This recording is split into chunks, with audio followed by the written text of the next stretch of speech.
نبی کریم صلی اللہ علیہ وآلہ وسلم نے فرمایا کہ ہر نبی کو ایسے ایسے معجزات عطا کیے گئے کہ انہیں دیکھ کر لوگ ان پر ایمان لائے۔ بعد کے زمانے میں ان کا کوئی اثر نہیں رہا، اور مجھے جو معجزہ دیا گیا ہے وہ وہی قرآن ہے جو اللہ تعالیٰ نے مجھ پر نازل کی ہے۔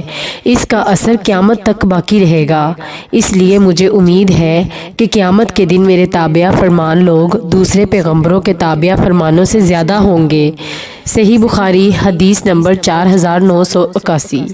اللہ تعالیٰ نبی کریم صلی اللہ علیہ وآلہ وسلم پر پے در پہ وحی اتارتا رہا، اور آپ کی وفات کے قریبی زمانے میں تو بہت وحی اتری، پھر اس کے بعد حضرت محمد صلی اللہ علیہ وآلہ وسلم کی وفات ہو گئی۔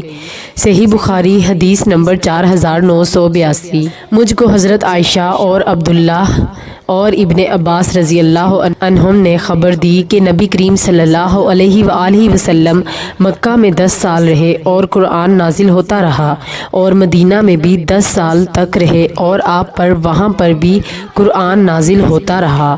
صحیح بخاری حدیث نمبر 4979۔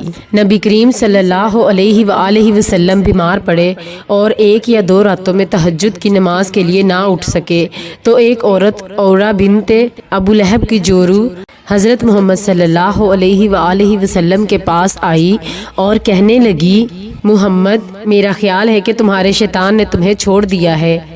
اس پر اللہ تعالیٰ نے یہ آیت نازل کی، وَالضُّحَىٰ، قسم ہے دن کی روشنی اور رات کی جب وہ قرار پکڑے گی، آپ کے پروردگار نے نہ آپ کو چھوڑا ہے اور نہ وہ آپ سے خفا ہوا ہے۔ صحیح بخاری حدیث نمبر 4983۔